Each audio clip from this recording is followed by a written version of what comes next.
Pace bene, Culprit, jumpa lagi di Mea Culpa. Lama saya tidak buat video, berselang beberapa hari. Saya mau membahas satu topik yang menurut saya sudah usang, tetapi toh masih juga dibahas, soal Katolik menyembah berhala. Jangan membuat padamu patung atau yang menyerupai supaya untuk disembah, kurang lebih semacam itu, sebagai pendasaran biblis yang dipakai untuk mengatakan Katolik itu salah karena membuat patung. Karena dengan dibuatnya patung berarti Katolik secara sadar mau menyembah patung. Oke, itu konsep berpikir yang dipakai, yang dijual, dan untuk meyakinkan orang-orang supaya meninggalkan kekatolikan. Oke, untuk saya sebenarnya ide itu sudah usang, tetapi toh selalu efektif untuk meyakinkan orang memang Katolik menyembah berhala. Begitu ya. Baik para sahabat, pertama video ini bagi orang Katolik saya pikir bukan sesuatu yang baru juga. Katolik tidak menyembah patung. Dan kalau masih ada ragu, maka dengan ini saya katakan Katolik tidak menyembah patung. Lalu ada orang Katolik sendiri berkata, faktanya kita membuat patung. Dengan membuat patung, tidak dengan sendirinya kita menyembah itu. Kita mengumpulkan uang, tidak dengan sendirinya kita menyembah uang. Sebagai pembanding, dalam arti intensio kita harus diuji dan tidak selalu sama dengan apa yang kita lihat. Kalau saya berdoa di hadapan patung, bukan berarti saya menyembah patung itu, karena toh kita harus melihat disposisi batin kita. Oke, sikap batin kita. Saya tidak diharuskan menghadap patung itu. Kalau patungnya sedang ada di samping sana, saya bisa tetap berdoa. Saya tetap menghargai gambar yang ada sedikit di belakang saya ini. Lukisan wajah tentang Yesus, dari Yesus, diduga Yesus. Nah, lagi ada persoalan, apakah benar wajah Yesus seperti itu? Saya pikir oke lah, pertanyaan semacam itu tetap eksis, tetapi kadang terlalu childish, kekanak-kanakan begitu ya. Bahkan kalau ternyata tidak sama, itu tidak membatalkan bahwa kita membutuhkan media. Begitu ya. Selalu dipakai istilah foto. Kalau kita buat foto orang tercinta kita simpan di dompet.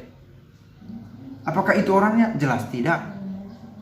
Tapi tidak juga dengan gampang kalau orang merobek foto itu. Well, itu hanya foto, silakan robek, saya bisa print lagi. Toh perobekan itu juga harus kita lihat prosesnya.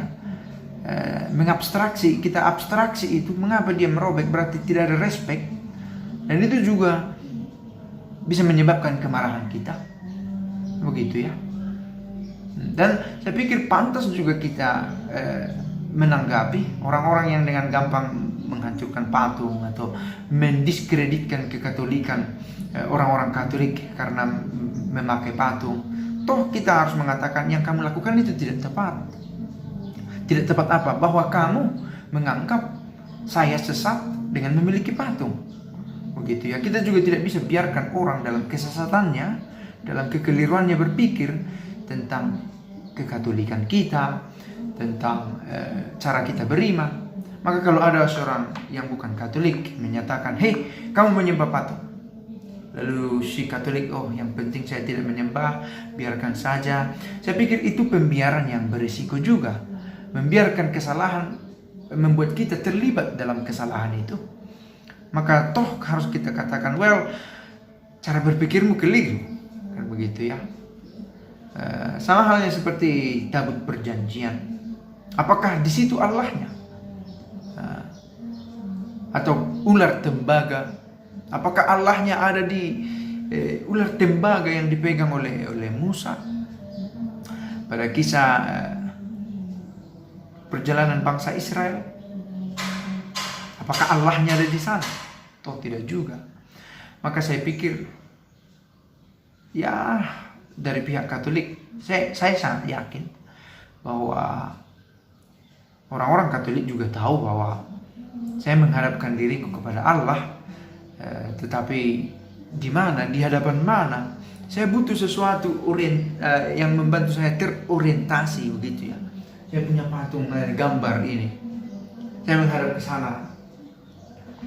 Karena saya tidak tahu mau menghadap kemana physically, secara fisik, begitu ya. Nah, ini di sisi lain ada kontradiksi bahwa yang bukan Katolik juga memakai minyak, ada bahkan saya lihat video teman mengirim saya video menyembah sepatu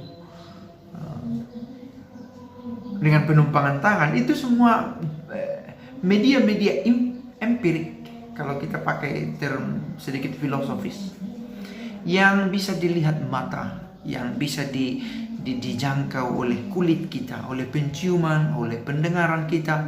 Semua itu media-media empirik yang membantu kita mengenal hubungan kita dengan Allah yang sifatnya transcendental, metafisik, entah apa kita sebut, melampaui fisik. Itu hubungan kita dengan Allah, melampaui fisik, tetapi juga manifestasinya ada juga secara fisik, tampak juga efeknya secara fisik.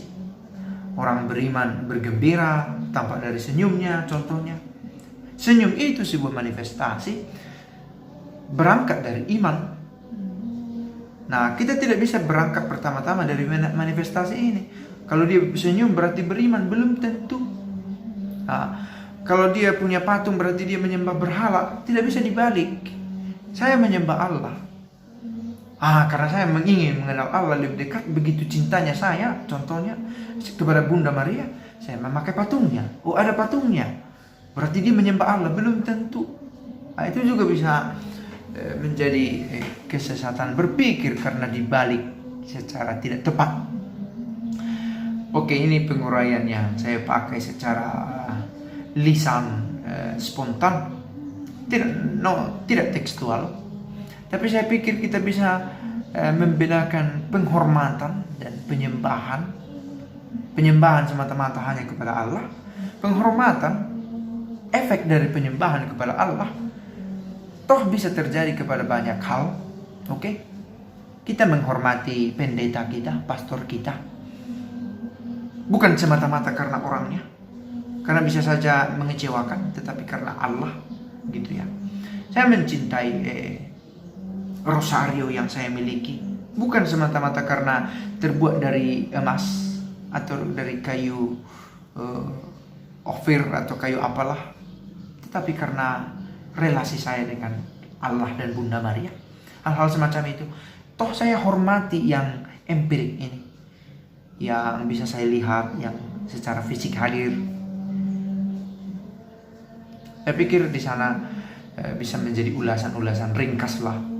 Karena saya pikir ini bukan persoalan, dan saya yakin banyak juga para imam barangkali menganggap ini, masa ini dibahas sebagai penyembahan. Tetapi faktanya ini menjadi topik hangat terus menerus di tengah umat, dan seringkali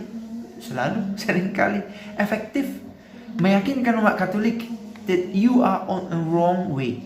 Kalau kamu itu di jalan yang salah, kalau tetap Katolik. Karena Katolik itu terlalu agamais, terlalu menyembah patung, terlalu kaku dengan hierarkinya. Yang penting kan mengikut Kristus. Nah, propaganda semacam ini seringkali efektif meyakinkan Katolik untuk keluar dari kekatolikannya dan masuk ke gereja komunitas lain. Entah, saya tidak berpikir apakah saya tidak merasa video ini cukup efektif, tetapi ya sekurang-kurangnya saya menyapa para culprit, sahabat-sahabatku di Mea Culpa ini yang belakangan ini sudah jarang berjumpa. Pace bene.